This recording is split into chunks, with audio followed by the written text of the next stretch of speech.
Hi, my name is Leandro Facchinetti and let's write some code together, shall we? What we have on the menu today is to continue working on Notestrator, this Electron app that we have been developing together in these streams. It allows you to draw on top of your computer screen. It is written in JavaScript because it's Electron. So let's jump right into what we have on the backlog for us to do today. So it seems like the top of the list is to have one more pass on the style. So let's see what the app looks like right now and come up with things that we need to change. I already have one here. I want the labels to not be clickable, and by that I mean if I put my cursor here on top of the number 8, you can see that the button kind of reacts to that, and I can click on it and I can actually select it. So that's not what I want. I want the labels to be just labels, especially because I want you to be able to click and drag around. And if the labels are clickable, then you also happen to be selecting that option. So that's one thing that I want to change. And then in terms of the styles of what these look like, I kind of like them. Oh, there is one more thing we definitely need to put on our to-do list, which is to verify how dark mode is looking. And then I think that this looks okay. The tools are also okay. The fade is acceptable, but this section is a mess. We need to fully rethink what we are doing here.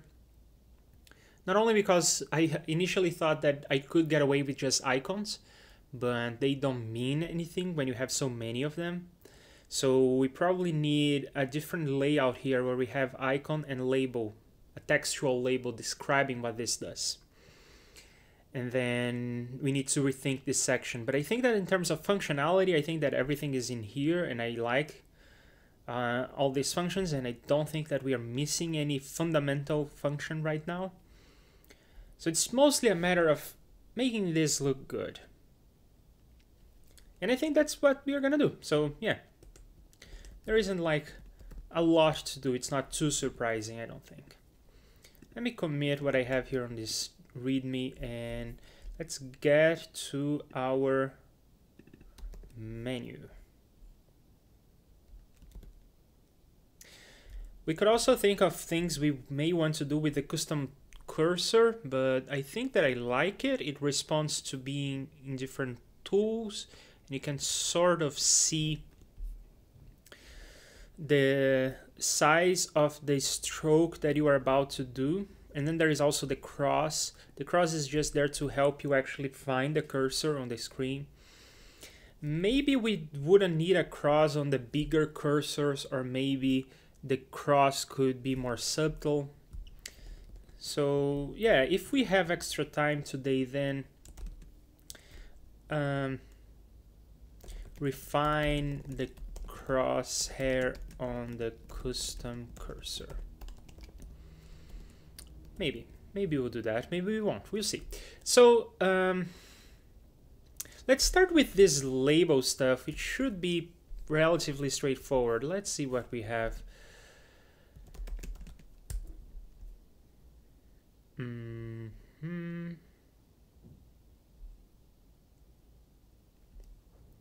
So we have the form data going on, and then this in here we'll have a label, and then an input, and then an accelerator, which is like the text right next to the thing that I don't want to make, I don't want to be clickable anymore. And the styles that make like the circle and everything in the color selectors are the radio button itself. So I believe I should be able to just change this from a label to a div, and then I think it will work. Yeah, all right. So when I go on top of my little color selector, when I go on top of the button, then the button reacts.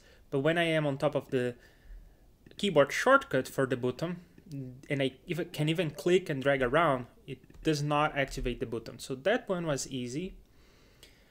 And maybe we should have a cursor. Now that I'm thinking about this, maybe we should have a cursor that is like a little hand.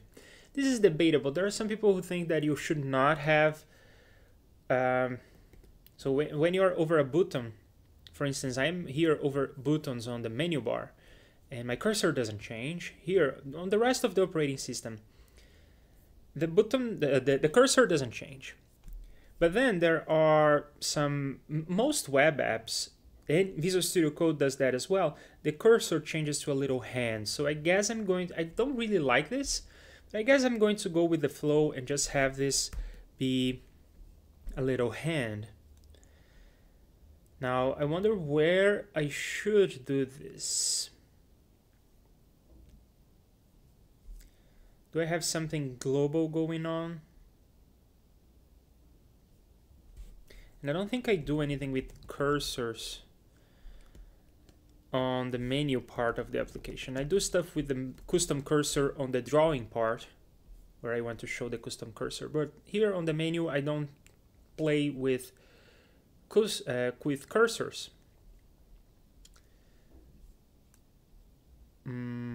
Okay, let's see how these classes are being used. So we have a section and a section heading, and then we have some container to organize the options. And then in here we have a div and an input. And this input doesn't have any class. So I guess I will just put a cursor here. Where do I do it?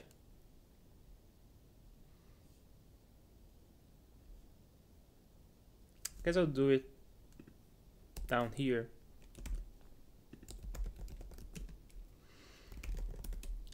And there is a logic to how I put my selectors. For instance, I put all the stuff that is static first, including the cursor. So the cursor is kind of static, and then the thing that's changed over time, like the transitions, I do it later. GSPT 4760 says, hey, taking a break from coding to watch you code. Yeah, awesome. I happen to like a lot to watch some other people doing the thing that they do best. Like, it's mostly audio production, but I sometimes watch people code as well. I watch the coding train from time to time, though it's usually things that are more beginner stuff, but I still appreciate just watching Dan code. So I understand where you're coming from. And there won't be a lot of, in today's stream, there won't be a lot of like algorithms and deep coding stuff. It will mostly be design, I think. In any case, so here we have our the cursors will not work because this window isn't focusable. So I guess the choice was made for us. Yeah, we won't have a custom cursor. We'll follow the rest of the operating system in that regard. All right. So we did one of the label situations that we are trying to fix. Let's go to the next one, because it won't just fix itself, but it will not be automatic. I can still come to my little W and Q and E, and the button is still going to react to that. It doesn't show a background highlight the same way that these buttons would expand a little bit. It doesn't show the hover, but still, if I click on the W, it works, and I don't want that to work. Can be kind of confusing, I suppose, because it's not really a label, it's more like some extra information, I guess.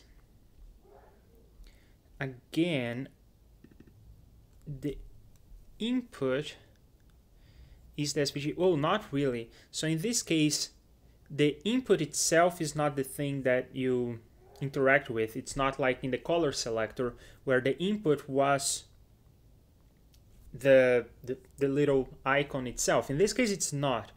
So to make this work, what I can do is wrap this with a label. And that's important because the SVG needs to be in the label so that when you click on the SVG, which is the little icon, it will activate the input. Now the problem with this is that maybe it will mess up with my styles, because there is this section item stuff going on here. So let's see what section item is all about. It says display flex, flex direction column, align items center, and a gap of 1. So I think it will actually work, because I am wrapping a single element with, so I'm using the new label. I transformed this label into a div, and I'm wrapping the thing with a label, but I'm wrapping only one visible thing, the SVG. So I think it will still behave as a single element, and everything will just work out. Let's see. Yeah, now when I click on the little accelerators, they don't change the options anymore. That's all right. But if I click on the buttons, they work. So there you go. That's good. I guess the rest of them is going to be the same. Let's see. So again, here we have a label wrapping around the whole thing. I can just transform this label into a div and use an actual label to wrap around this.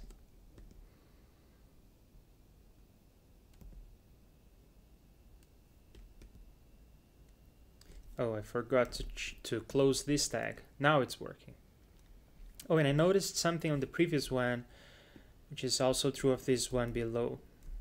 In most cases, my crazy idea of using inline or tagged template literals to write other languages, like in this case, client-side JavaScript, inside my, I guess, server-side JavaScript, not really server-side, but you know what I mean, the Electron side of the app. Usually this kind of works. When I do it with CSS, it just plain works, because Prettier is capable of picking this up. But Prettier doesn't pick up JavaScript inside JavaScript. I guess that makes sense. It's kind of a crazy situation that I have going here. But then I have to indent this by hand. So I wonder if I could just take this section item.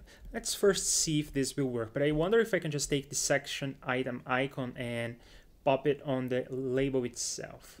So now here we are on the tool, and that is working. I can click on stuff and it does not activate. When I click on the actual button, then it works. Excellent. So let's try to just stack this class on the label.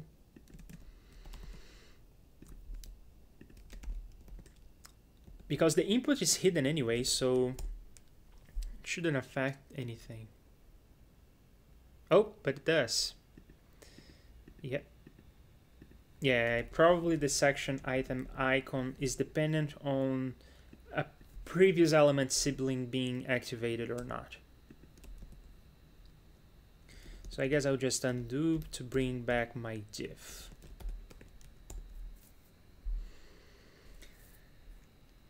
And here we are. It's working again. Now let's go to the fades. And in this case, we have exactly the same situation as the second section. You can just change this into a div and put a label around the SVG and the input.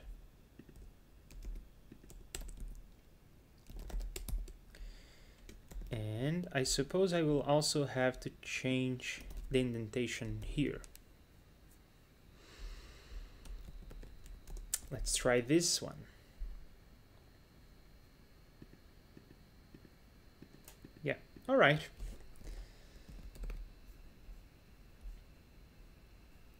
Next.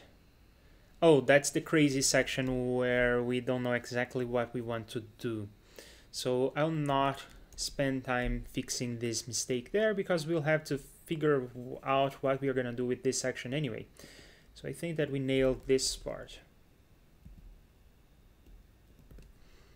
Now that I'm actually looking at this, there may be something else we may want to do. I'm not pretty sure that these icons I came up for fade actually show what I mean. I mean, you can always experiment by just selecting the different options and seeing how the app reacts, but I don't think that this means much. What I was trying to go for with these symbols was that the fade would be not at all, and then it would fade slowly. You can see that it goes to white slowly, and then it would fade fast. You can see it goes to white faster, but I don't really think that these icons are doing anything for me. Maybe we should just have labels like none and slow and fast, and then yeah, I think that's what we'll have to do if you want this to actually mean anything when you look at it. So let's add something else to the list of things, which is to revisit the fade section. But the stuff about the labels being clickable, that's done. Next, let's look at dark mode.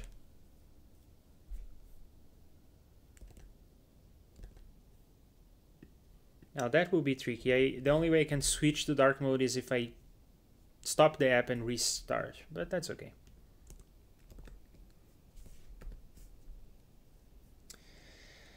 Yeah, so the colors are working in dark mode, I think. We pick darker colors in this case, and that's all right. And then these buttons are also kind of working.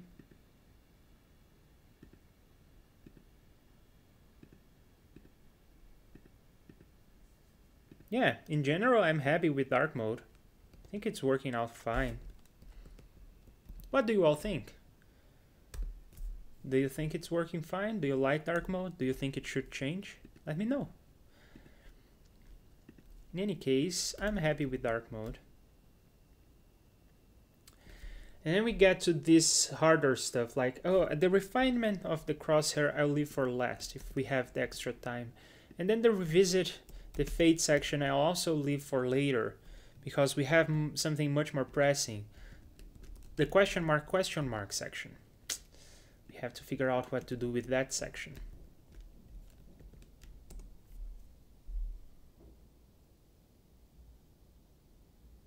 Yeah, I don't think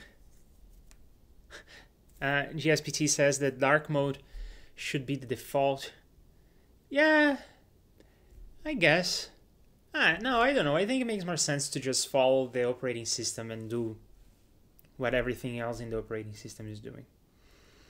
Okay, so for this section, yeah, I think that maybe for this section below, I will have to have labels.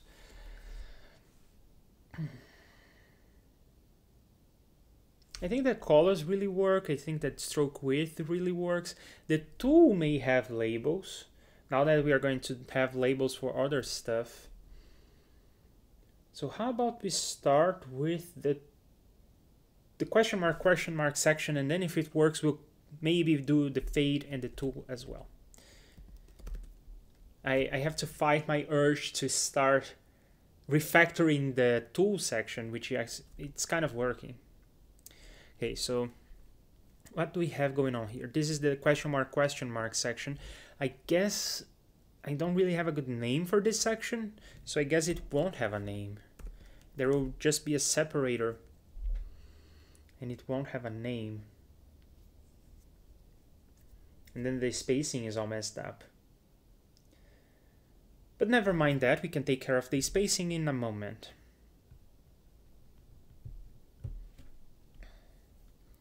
Yeah, let's actually start with the section itself. So,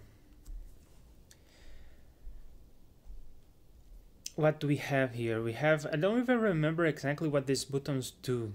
Oh, they go from the mode of operation in which you are drawing to the mode of operation in which you are interacting with the application underneath.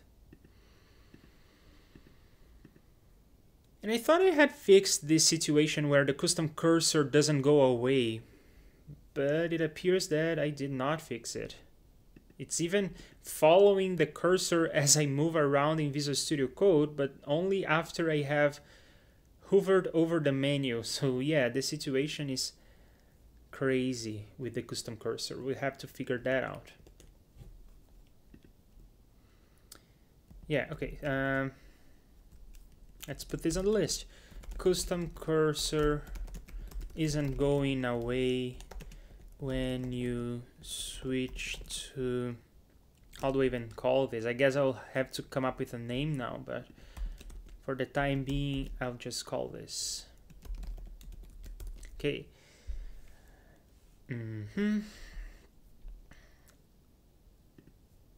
So what is this section content doing for me? Yeah, so the section content is what is the container that makes everything 3-column, and I don't think it works in this case where I will have labels. I will probably want to have like icon label, and so forth. So I don't think that we are gonna use section content at all on this part. Yeah, let's see.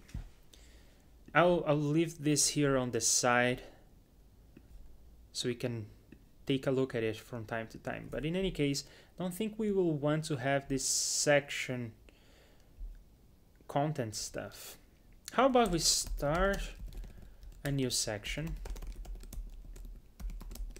and we even put a separator? How about that? And then we can start working on this section and we bring stuff from this other section to the one we are creating now. So I think that this button has only 2 parts.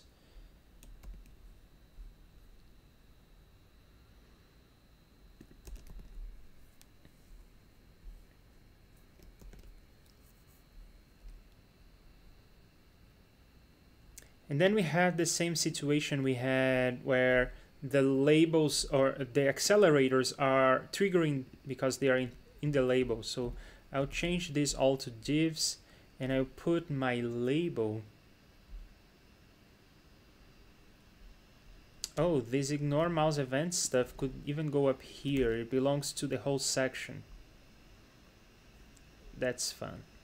And then I will wrap this input in a label. Well, I don't really have to. The input itself is the icon. What's going on? Oh no, I will wrap the input as well as the icon, but not the accelerator.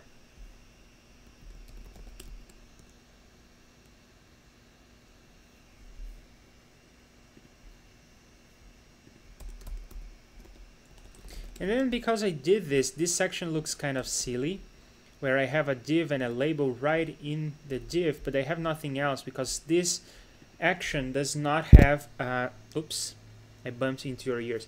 This section does not have an accelerator because you cannot type anything that will get you back into the drawing mode. It would have to be a global keyboard shortcut. I don't know exactly how to handle that. I mean, not in the technical side. I don't know exactly how to design that to actually work.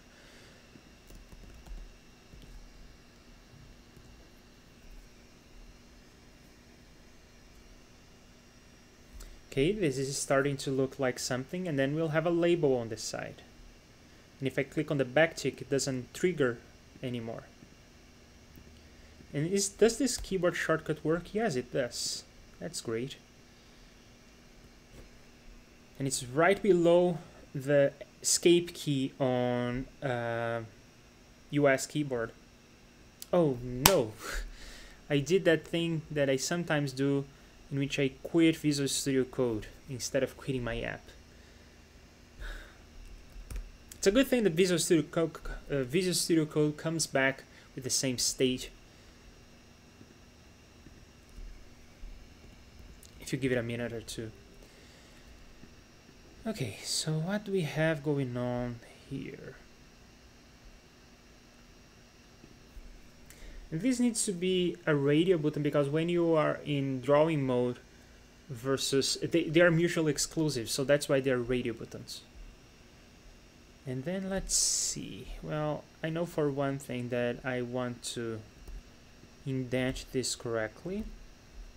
So that's a low-hanging fruit. And then I want the textual description to be in the label and to actually be clickable. Do I want that? It's not the same as the accelerator, I don't think. So maybe I do want that. You know what? I think I'm gonna leave it out. And then what is this section item doing for me? And what is this section icon doing for me? Yeah, item is putting things on top of each other, so I probably don't want to do that. And then the icon is super important. So I will say that I don't necessarily want these, or maybe I do, and I just want to have a modifier for them. Let's see what they're doing. So they're doing display flex, and I probably want display flex, and the flow direction, the flex direction column I probably don't want, because I want the label to appear on the right of the icon. And then the align item center and the space I probably want. So maybe I'll just have a in there I'll just have a section item horizontal in which the flex direction will be row. Or maybe I'll call this row, section item row. I don't like how I'm now fighting the styles. I do column and then row again, and row is the default, but I guess I'll have that for now.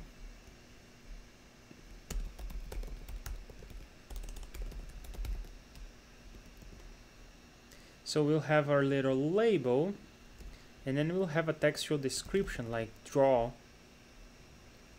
And here, how do I even describe this? Click. I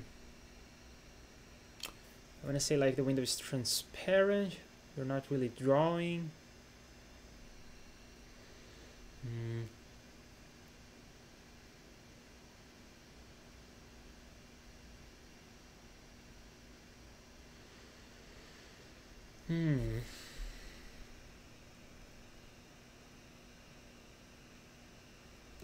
Click through.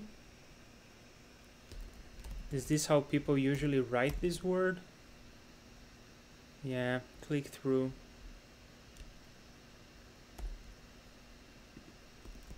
Don't like this label. Especially if it doesn't fit. And it does not, it doesn't seem. Oh, but there's something weird already. Because it's not showing the draw, and the draw should fit. But the click through and not.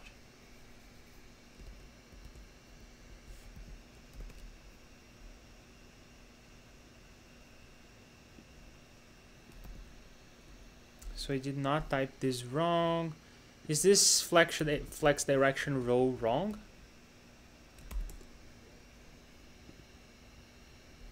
No, it's not. Does this really not fit? Not even for draw?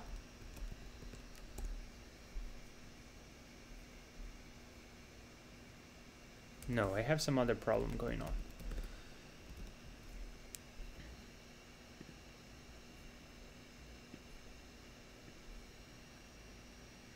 Oh, I forgot to put an ampersand here, so now it's trying to find a section item row inside a section item. It's not inside, it's a modifier.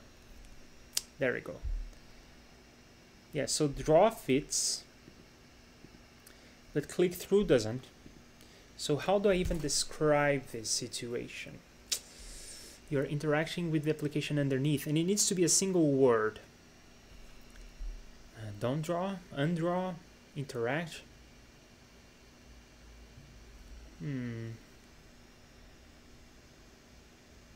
Show.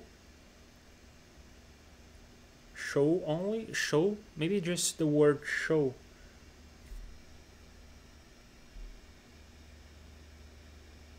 Yeah, I'm not in love with this, but that's what I have. If you are watching this and you have a better suggestion, then let me know, because I am out of ideas.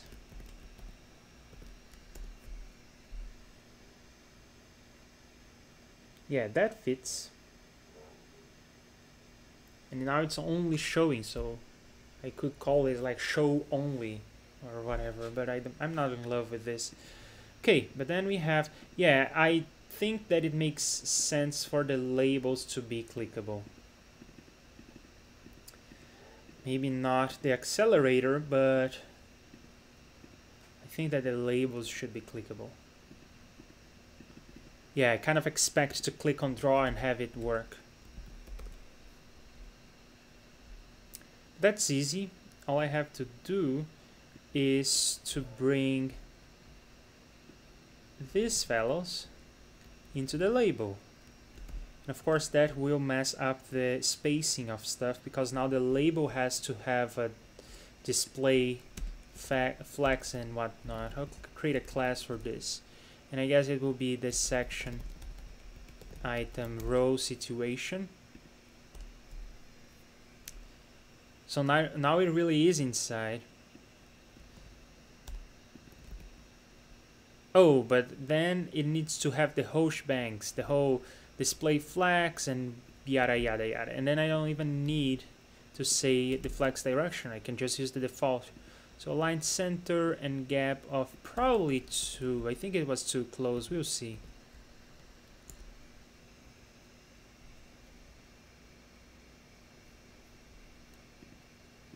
Okay, so now it reacts to the click of it reacts to clicking on draw and show. And then what is bad about this is that I am using, well, first of all, I'm using this, which doesn't really make sense in this context, and section item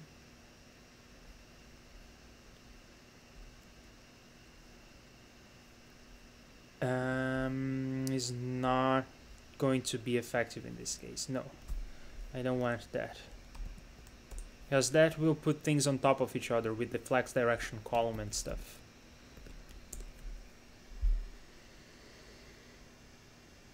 Okay, it's starting to look like something.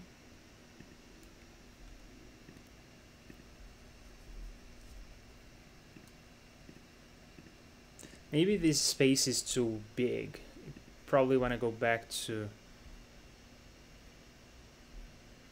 1.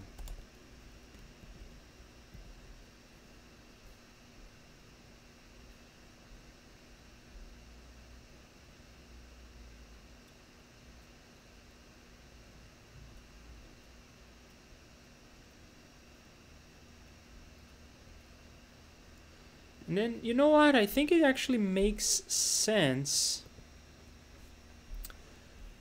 for me to say that these guys are labels because they are section item rows.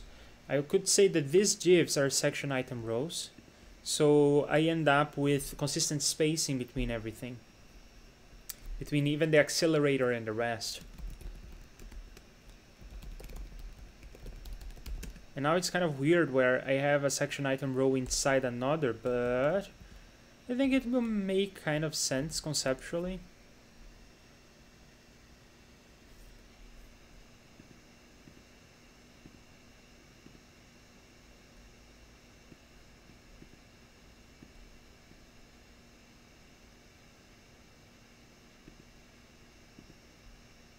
Yeah, all right.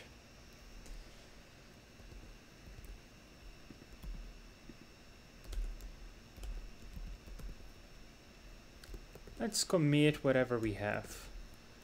Whatever we have is good enough.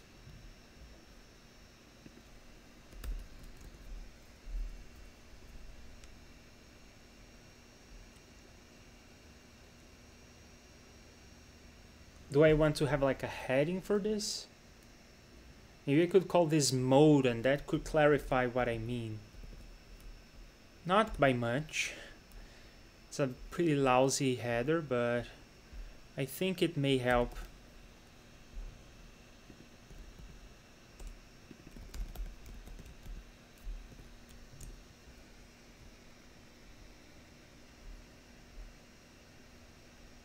also fixes the spacing, which is a nice consequence.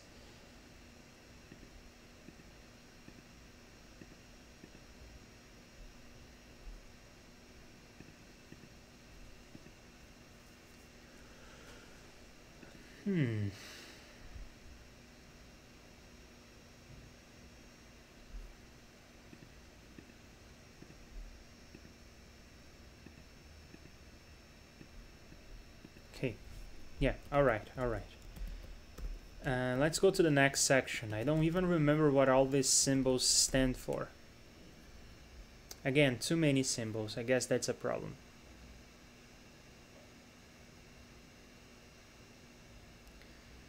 So here we have one that, what does this do?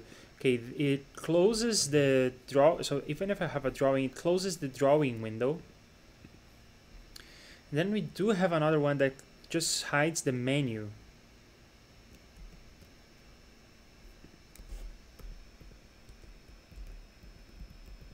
I guess these two kind of make sense together.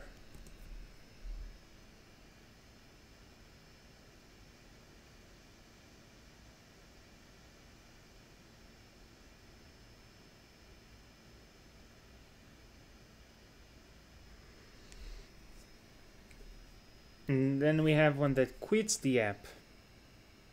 So these three make sense together, yeah, but not in this order, I don't think. So it's hide everything, hide just the menu, and quit. I think that's the order. So these two need to be reversed. Yeah, let's do that.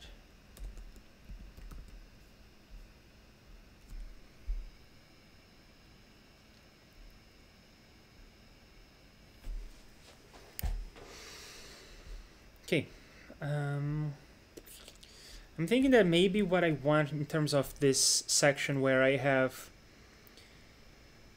this label and then accelerator situation, I think that this accelerator is kind of just floating in there, which is kind of crazy. Maybe we should have a space between so the accelerator goes to the right, which is similar to what we have in this situation here. It could go to the right, and also it could be dimmer than the rest. Or I can also have a situation like this, which I guess is what I have right now, but it's not ideal. I think that I should have a space between going on, and for that I need a separate class. It's not just section item row that I want in this situation. And it's kind of crazy that I'm doing this for even this version, because it doesn't really have an accelerator, but I'm just trying to be consistent. So what do I do here? Well, I guess this is going to be a modifier of section item.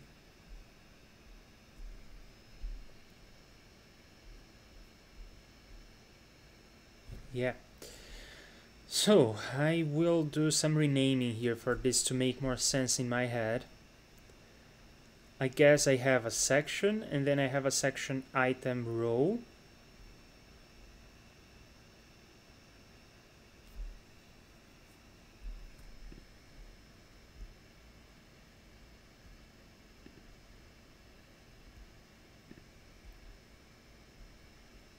And I think I prefer the situation where section item is a modifier on section item row, or the other way around. Section item row is a modifier on section item. So we have that going on for us. Then all we have to do is to change the flex direction to row. But then this is no longer a section item row. This is going to be a section item label.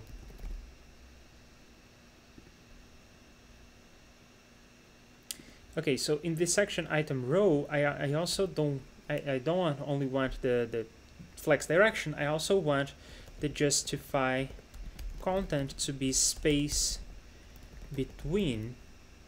Then let's do the section item label, which happens to be similar to section item row, but it's not quite the same. This is what it is.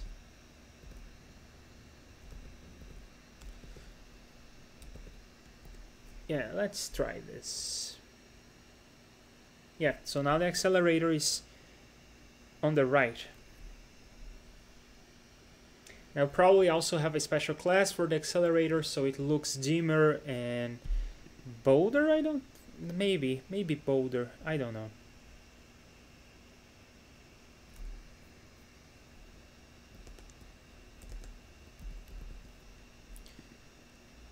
Do these guys look bold? I don't think so. They are not bold.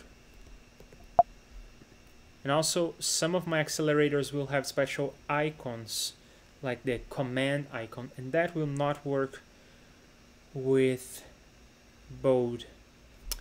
Oh, but I have another issue. On Windows, this will have to be like full words, like control or something.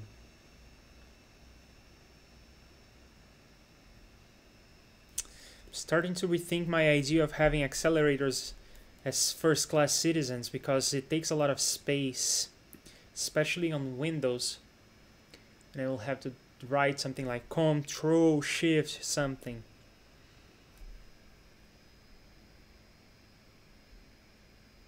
I don't know, we'll see. Not terribly in love with all of this. That's alright, let's move on. So where was I? On this section where I have, I guess I'll have another separator maybe? Probably yes. Yeah, these two last lines have nothing to do with each other. So I have a separator here.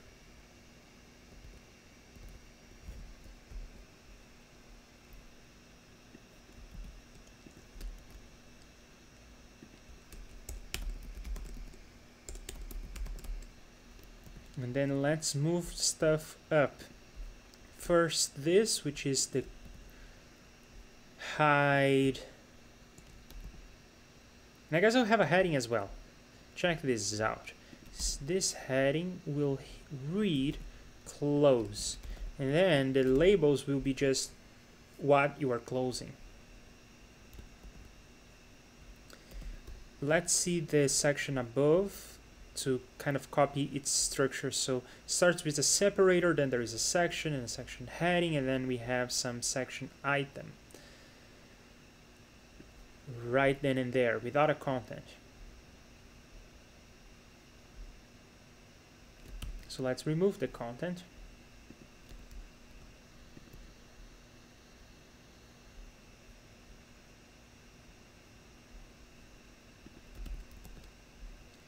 And then we have this div which separates the accelerator from the button in this case. It was a label over here, but it's a button below, so that's alright. So we'll have a div, and then the button will not contain the accelerator, but the button will contain a description, which in this case is, well, what am I hiding? What does this?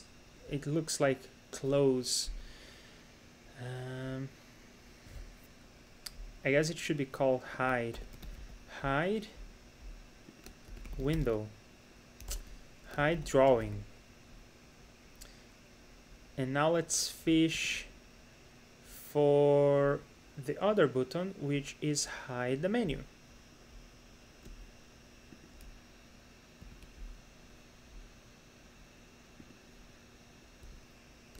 Then I know I'll have a div going on, and then my button, and then the accelerator will not be inside the button, and I will have a description menu, but we are missing some of the classes.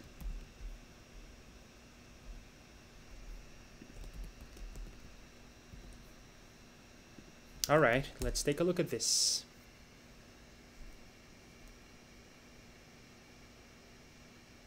I am missing stuff.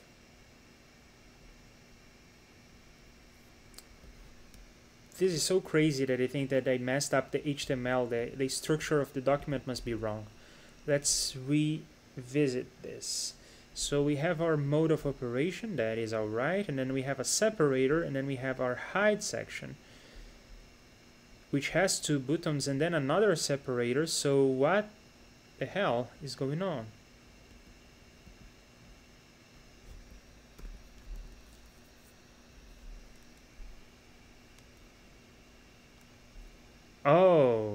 Okay. Oh, alright. I have some scroll going on. That's what's happening. I think this is becoming too long, maybe.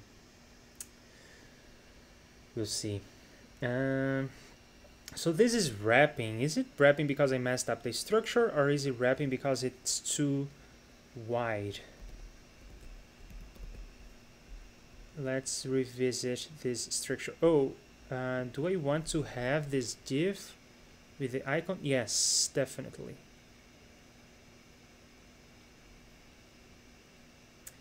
Oh, and I'm missing some section item label stuff.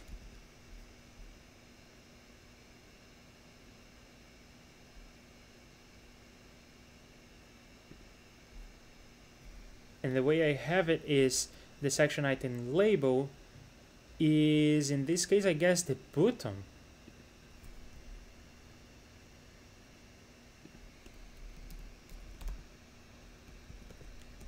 Let's check this out. There we go. And this is too wide.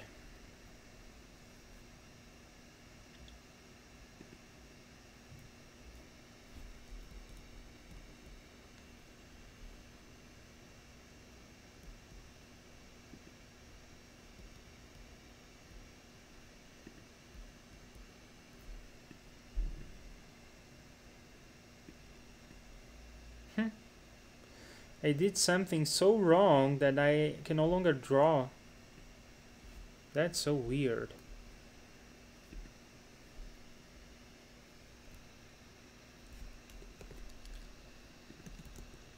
I'm committing what I have because I'm so unhappy with what I have that I'm probably going to start tearing everything apart.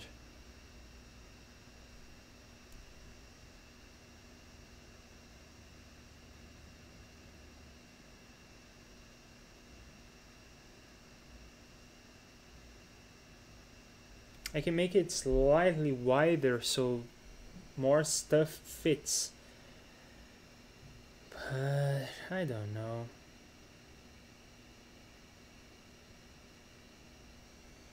I mean, for one thing, these icons don't mean anything, like drawing, and then I have a square with an X in there.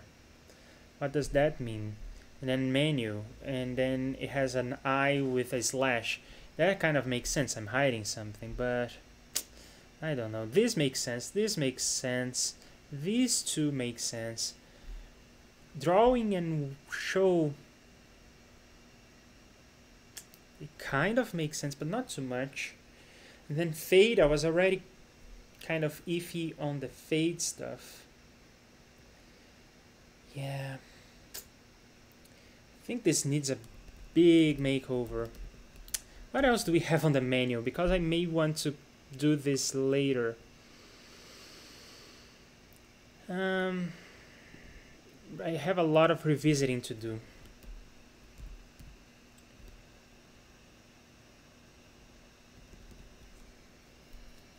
Then we have some mouse modifiers. That could be fun.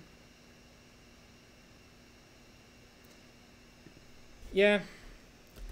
Let's pause whatever we are doing on the menu. I'm not liking where this is going, so I'll leave myself more time to think about what I want to do.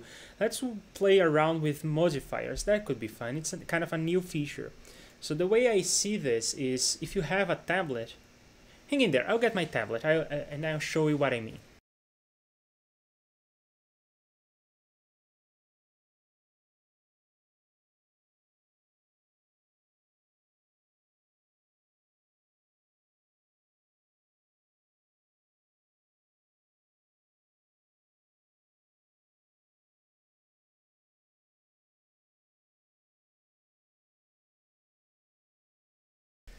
In case you didn't know this whole app that we are doing together is supposed to be used with one of these tablets, with a pen and everything. So parts of the design have been, parts of the design decisions have been made taking this in consideration. So for one thing, I wanted to be comfortable to write on this, and I played around with writing on this on other streams, and I tuned some of the parameters in the smoothing algorithm so that it feels nice on the pen. But more importantly, the pen has these modifiers, these little buttons you can press. They change what the pen does, but not in our app. So we have to think about what we want these buttons to do. And I guess I'll go with the default because I'm planning on having this app for like educators, like people who don't want necessarily to, they're not artists. So they may not necessarily want to learn about all the ins and outs of how to configure the buttons and everything. Instead, we are going to just go with the defaults, and I don't know what the defaults are. Let me go to the settings for this little guy.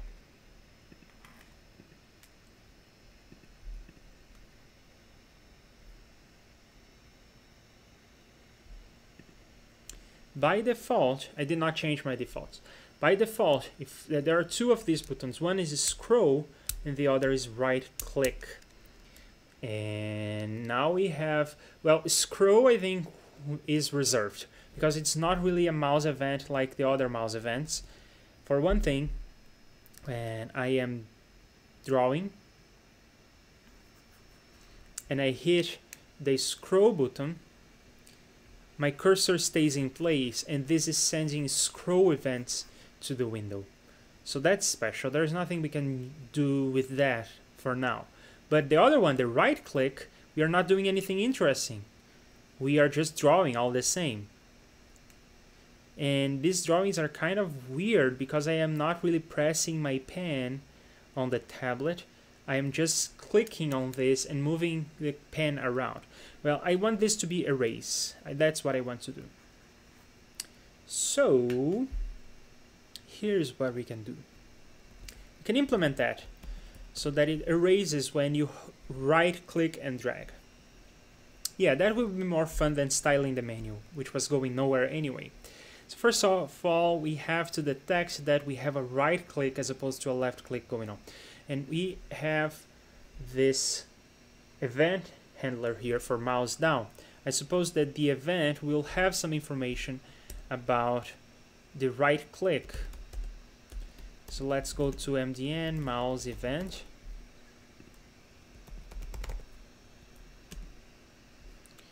Button.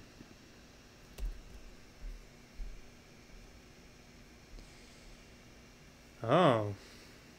Okay, main button, auxiliary button, and then secondary button.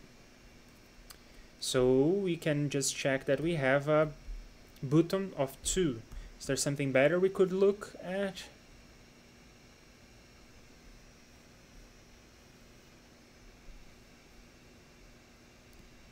Yeah, this is deprecated.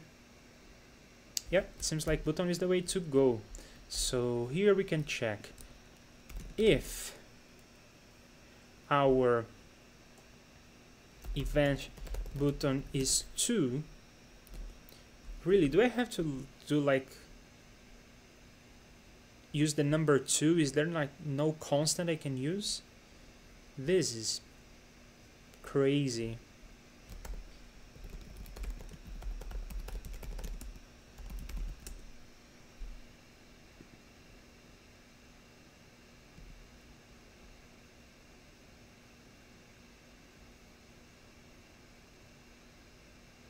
Yeah, it seems like this is the way to go. All right.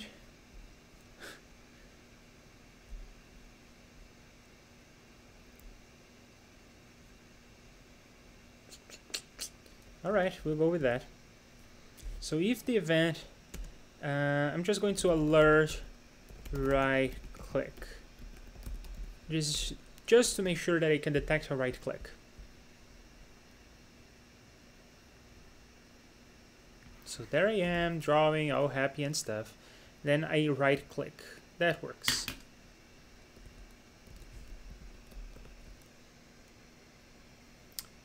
So what do we do then? I think that what we do is we get a hold of our current tool, we momentarily switch to the eraser, and then on mouse up, we go to our current tool. So we reverse the change. Yeah, that's what we do. So we have to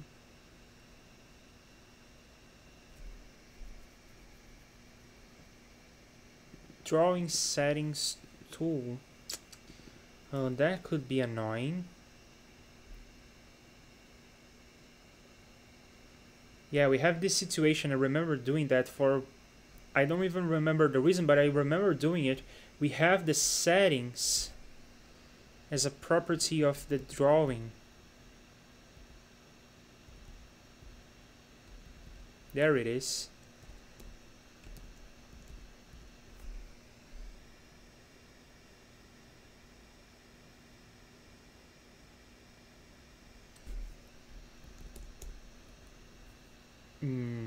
All right.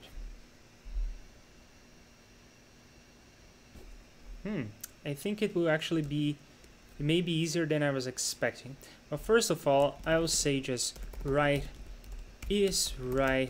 click. It's going to be equal to this stuff. Just because this number 2 is so crazy, so much a magic number. Now I'm going to check.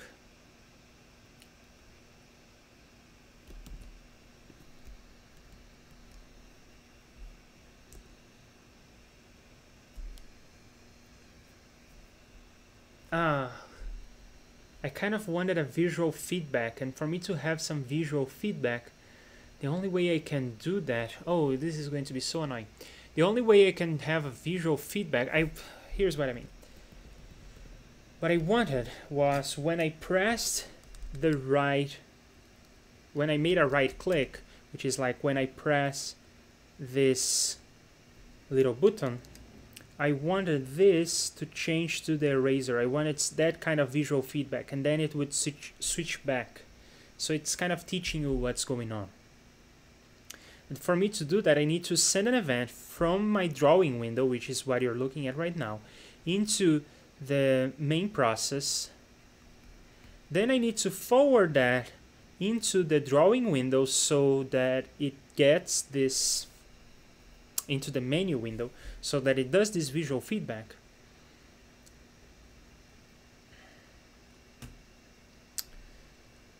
Yeah, so it is slightly more annoying than I was expecting. And I have to do all that in time before we continue executing this. The problem is that by then it will be too late, because the event that will change the settings will come in after this is over. Everything is turning out to be more annoying than I was expecting to. Not the best day, I don't think.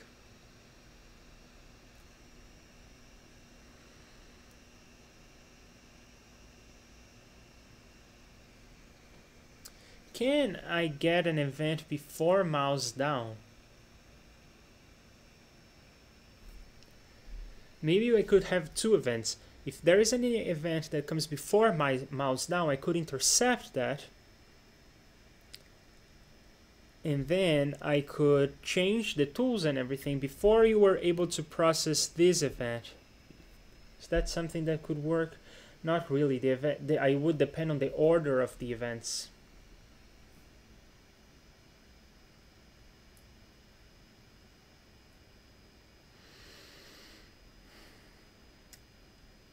Well, let's start with the easy stuff. Here I can switch. If it is right click, then I can say that this is the eraser. Otherwise, look at the tool. So already this works. The problem is just the visual feedback. So I can draw, and when I hit the right click, I am in eraser mode. But you don't get to see that here. And I can always send an event just for the visual feedback.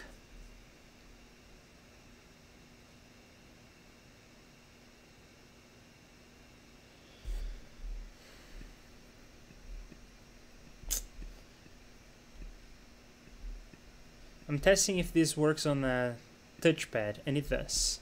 If I put two fingers, then that's a right click, and I can drag, and I'm in eraser mode. Well, first of all, this works. It's just a matter of visual feedback. So let's commit this.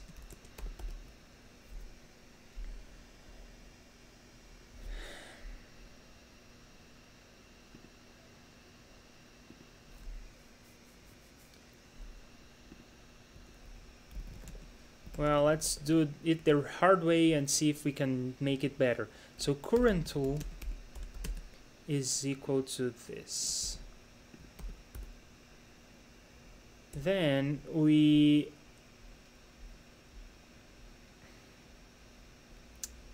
need to send an event to the main process. To do that, we say IPC renderer, and we have some options on how to send that event.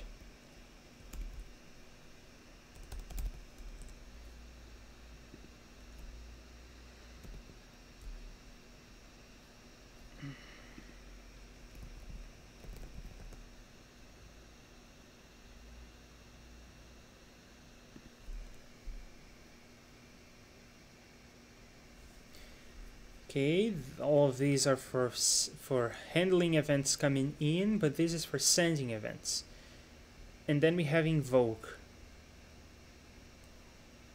So I guess we'll have, yeah, that's all right. We can use invoke to do all of this changing of the settings synchronously.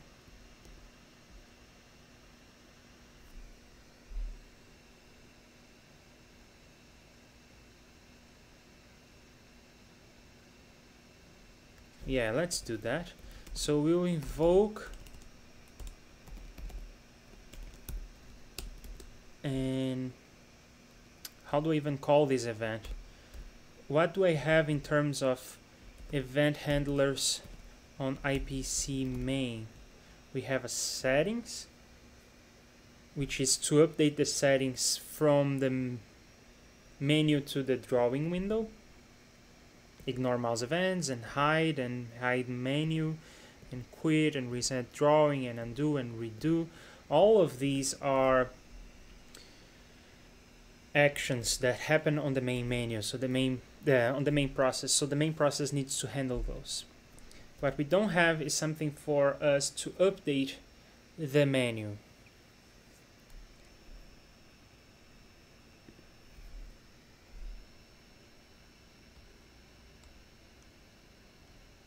I have a crazy idea.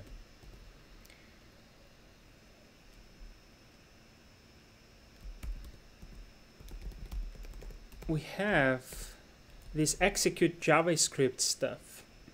So here is a crazy idea. We could have an execute JavaScript event that we need to qualify. We need to say where we want to run this execute. So this execute JavaScript. So we'll have something like menu execute JavaScript. Then in terms of data, what we pass to this is literally some JavaScript for it to run. And of course we'll have to JSON stringify this guy. Isn't this a crazy idea? Let's see, let's do something simple like alert document body or whatever.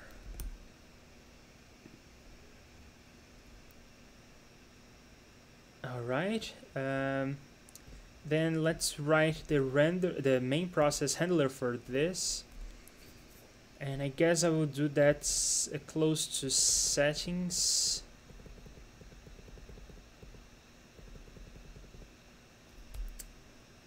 Well, that is happening on a place where I don't want to touch, so I'll scroll down. All right, around here, let's see. So do we have any IPC main stuff going on?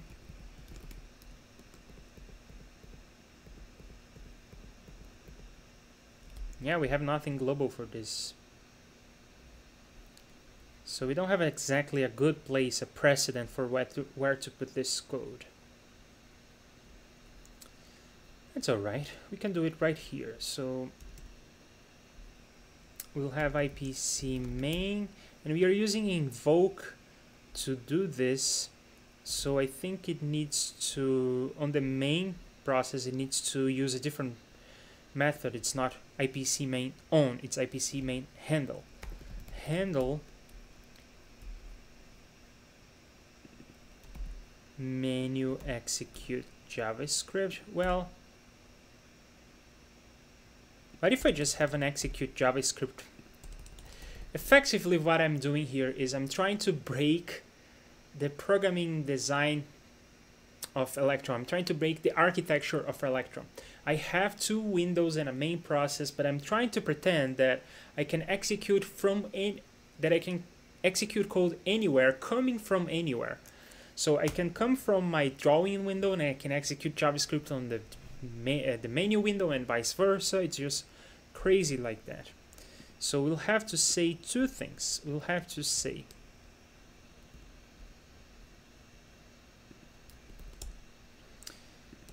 where I want to execute JavaScript. So I guess I will call this the browser window.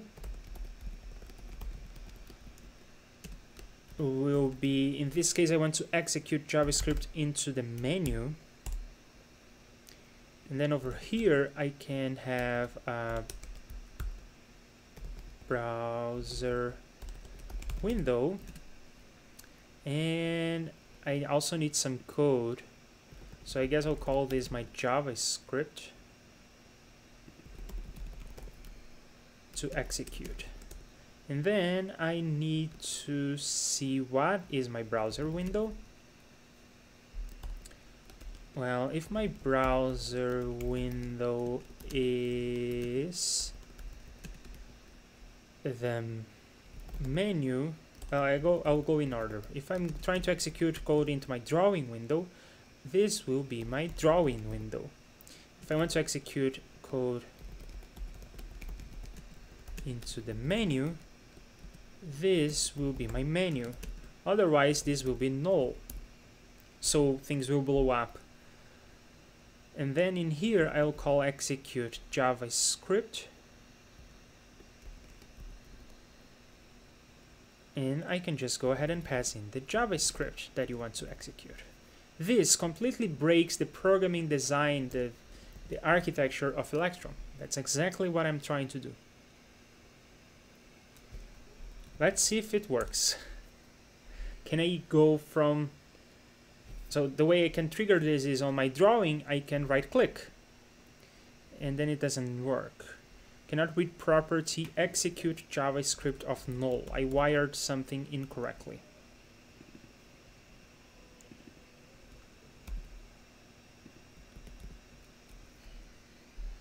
Oh, I think that this receives a first argument. Does it? Yes, it receives an event first and then the argument, so I'll have to say something like this.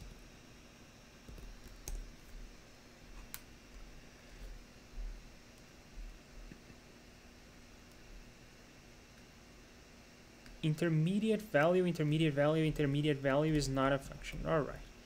Probably the problem here is that I did not say web contents. Let's go to another instance of execute JavaScript. Yes, I have to say web contents. There you go.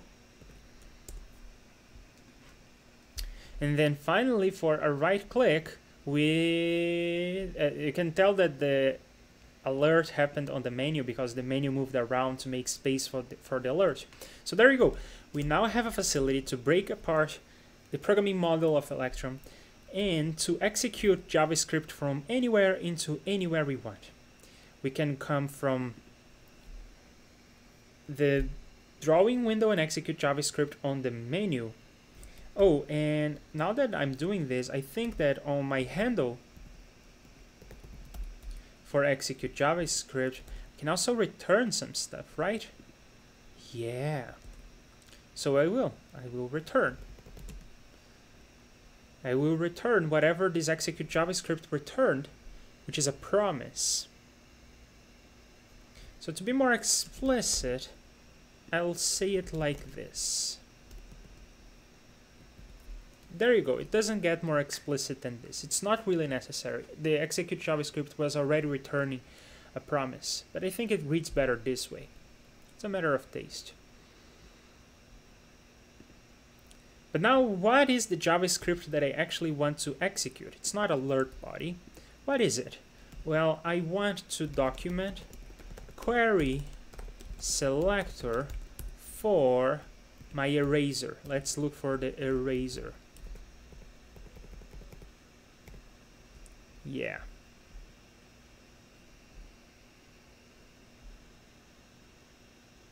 Oh no, that's not it.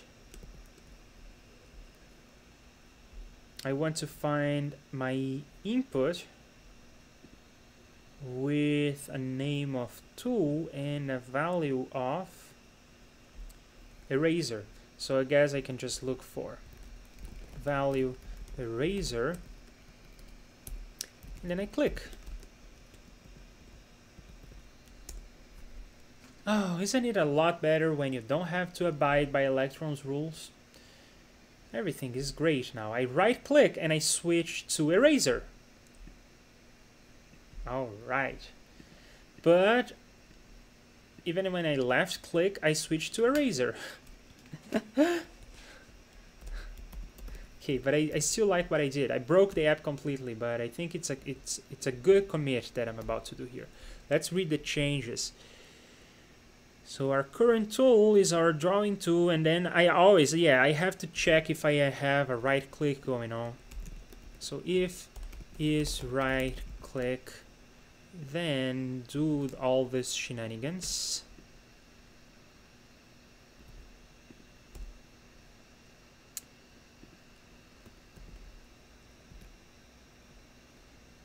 Yeah, I'll test this, but I'm pretty sure I know what's going on.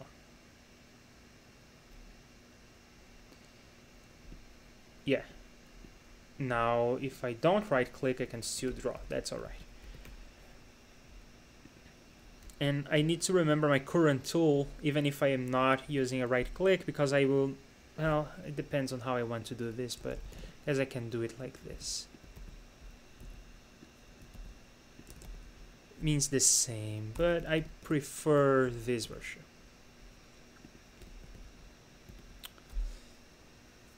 And let's look at the changes below.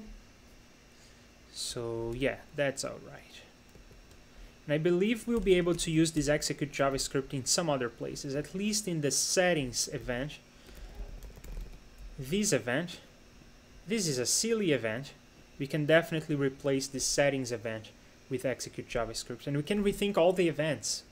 Most of them, I think that most of them we will just keep because they have to happen on the main process, though we could write an eval on the main process, so then we can write anything from anywhere.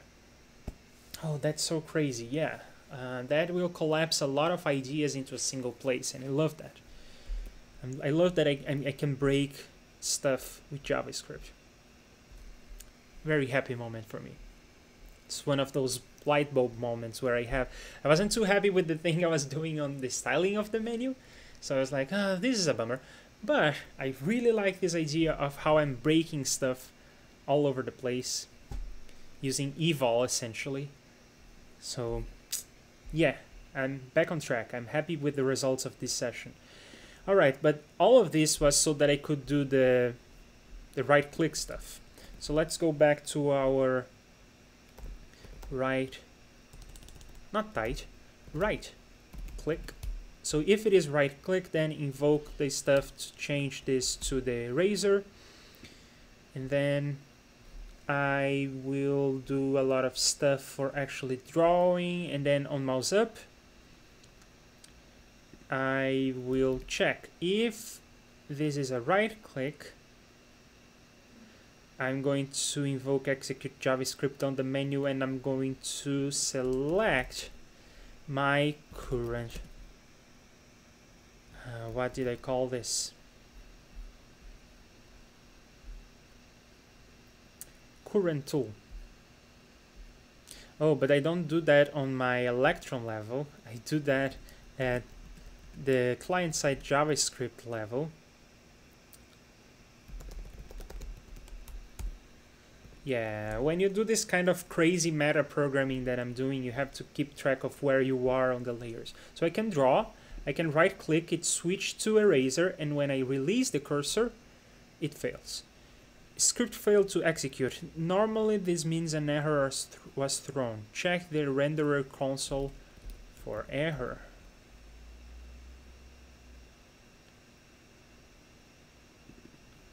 What is my current tool? Well, in fact, I don't need to keep the current tool around. I can just use the drawing settings tool. But that's just a small refactoring.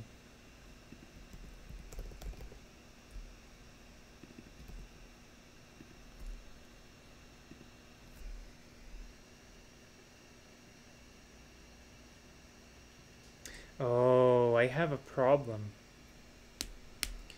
This is on the wrong level.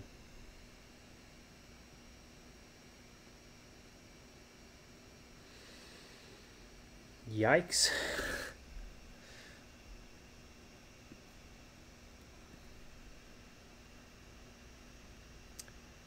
But I have an idea. I can define a function that will do this. And then I put this function in parentheses.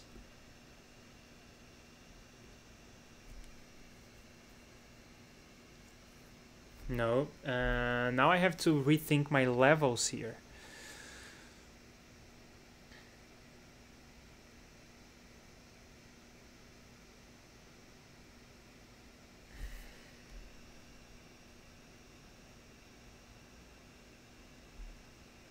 Yeah, I think it will work out this way.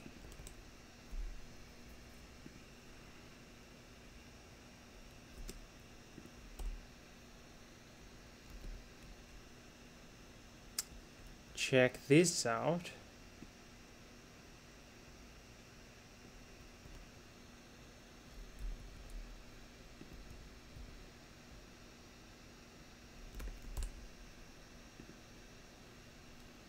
That must mean that the indentation over here is wrong as well. There you go, that's better. But then let's write this crazy line.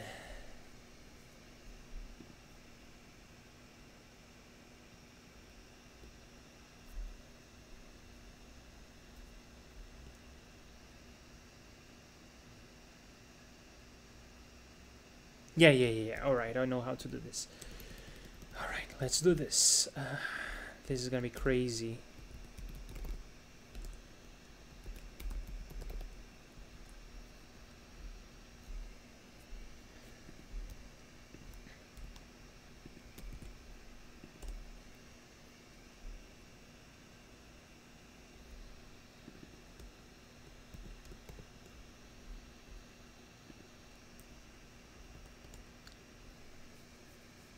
Now I'm just moving things around to stall having to write the line that I have to write. Let's see if this makes sense. Yes, alright. Let's go to the other instance here. So yeah, let's write this line that I'm trying to avoid having to write. Let me just start by holding this line on a buffer for a moment. And what we are going to do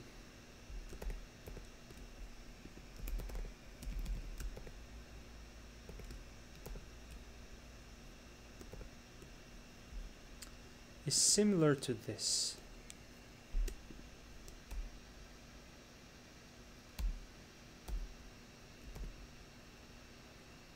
Except that this will have to be a function body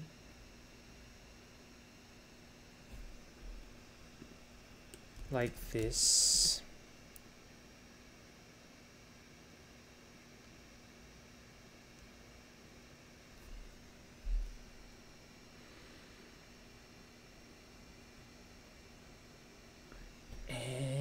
I need to be able to escape from this JSON stringify stuff.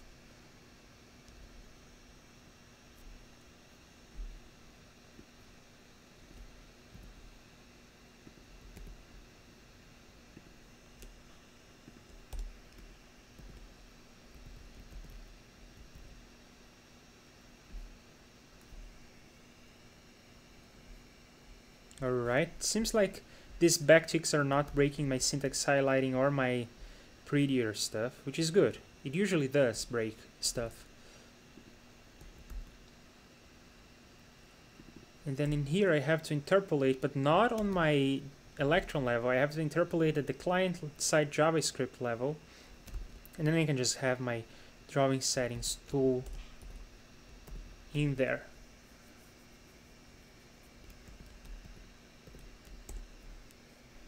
Okay, let's see. There's a very small chance that this will work, but let's see. So I right click, I switch to eraser, and I release, and I did not switch back.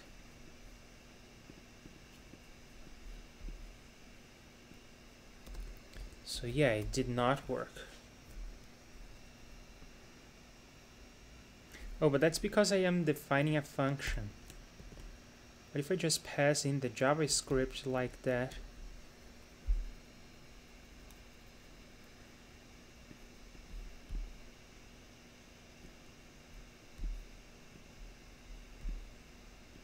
yeah, that's not working. It's not switching back to the pen.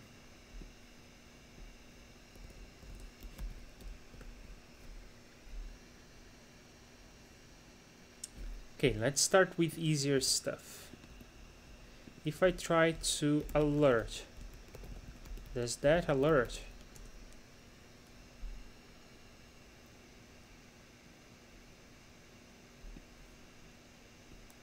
It does. If I try to alert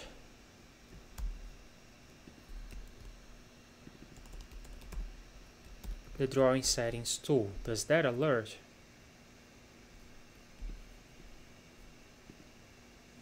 No.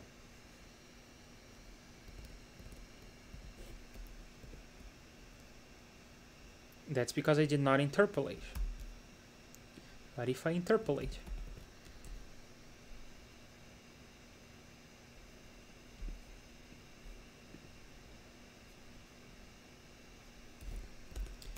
now I did interpolate.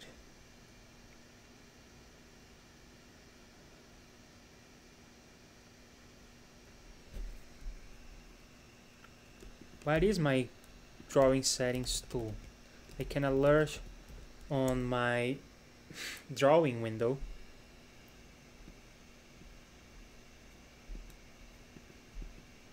Oh, then I have a syntax error over here.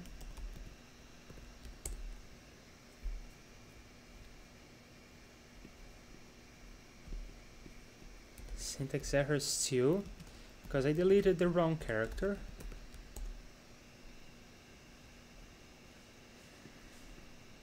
Pen. Eraser. Oh!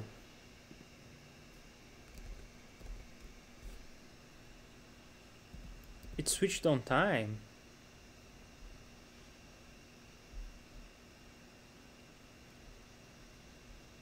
Yeah, I need a variable to remember my current tool. But over here, if I look at my tool, it has not changed yet. Right? So this is the pen, that's alright. And if I right click, it still says pen. Then it says eraser, that's alright. But if I right click, it says pen. So that's a crazy situation. It has had the time to come here and update the menu, but it's still looking at pen. It's still looking at the old version. So what we need is just to remember. So the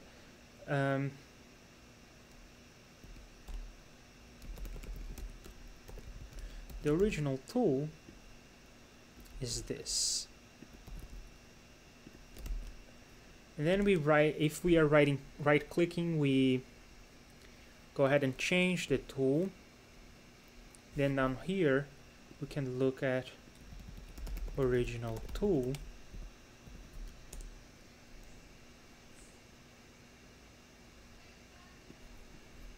Pen. And the original tool was pen. That's alright. And it says hello. And then it fails.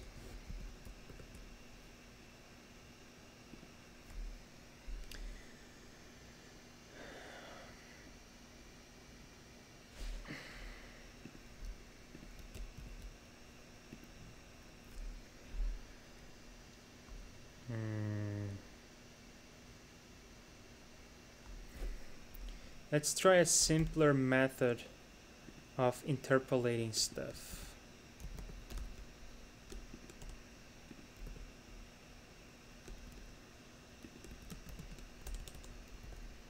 And figure out if the issue is the interpolation.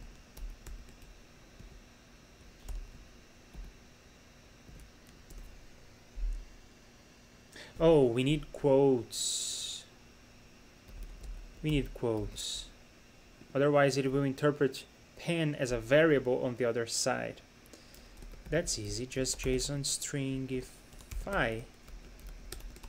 And I think that was the issue. I think we nailed this.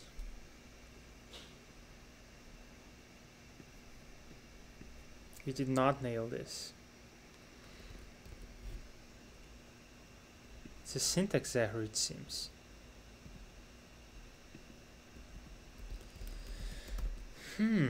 That's so interesting.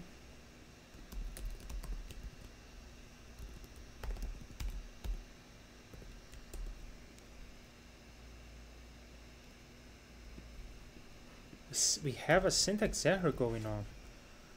What is the syntax error?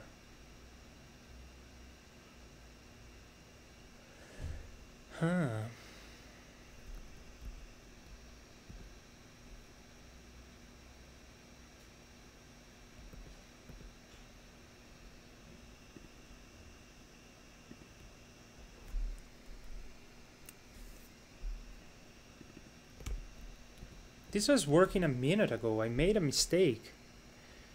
I made a terrible mistake, didn't I? Yeah, we have a... I don't even see the custom cursor. That means that we have a absolutely crazy error on the very low level here. Oh, the semicolon.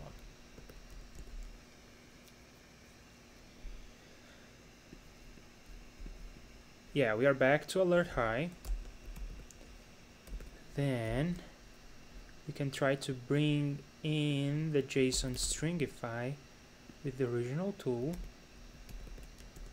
Crazy meta programming, crazy meta programming. Pen.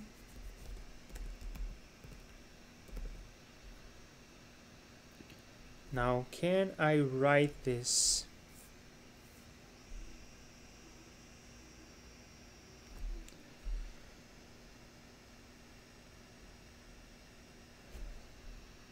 Using backticks and my lovely little dollar signs. I think that reads better. That works. So now I'm one step away from making this whole thing work. All I have to do is be really careful about what I delete and what I keep, and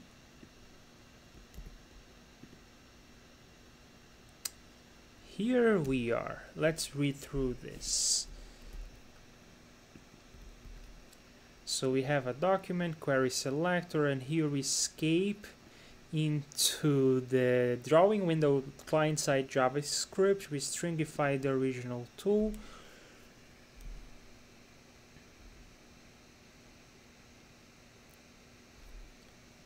Oh, but in this case we don't have to stringify. It is already a string because of the quotes. And then we click on that.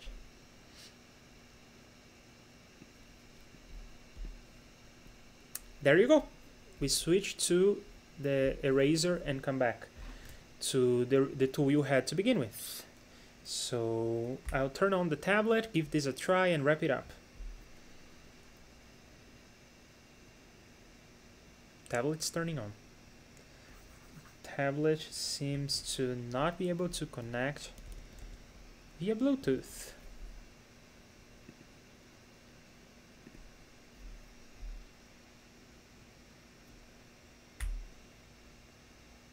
Isn't Bluetooth the best technology? Said no one ever. Do I really have to get a cable? Okay, it worked.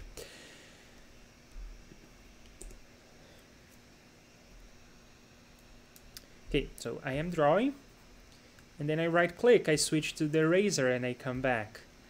Ah, awesome, dude. And if I have the highlighter on, I can still switch to the eraser and come back. It's one of those small niceties that took a freaking amount of hackery to get done. And this is a weird behavior. If I am drawing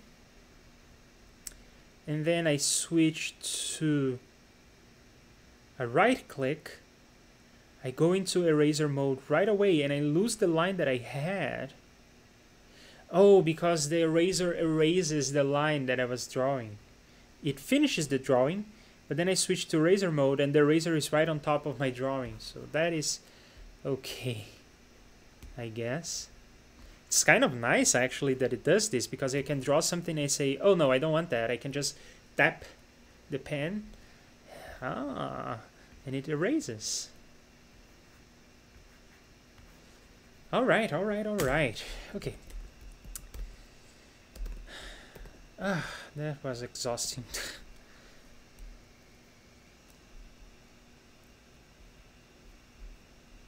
For this amount of code, okay, that was exhausting indeed. But that's alright. That's alright. 10 commits for your delight. And we have a right click to erase. Alright, sir. That's it for today. I see you again tomorrow over at IDDQD Sound, Aria's channel. I will be talking about EQs and programming for Reaper and JS effects. It will be fun. We will resume here on Wednesday and we'll talk about audio production. We'll be recording extra guitars for a song or maybe some vocals, I don't know. Then on Thursday, I will get back to Notestrator and we will continue to, I guess, get punched in the face by all these things that we have been doing. In any case, this was fun. Thanks for being here, for supporting me on PayPal and Patreon, for subscribing to the channel. And I see you all tomorrow over at IDDQD. Bye.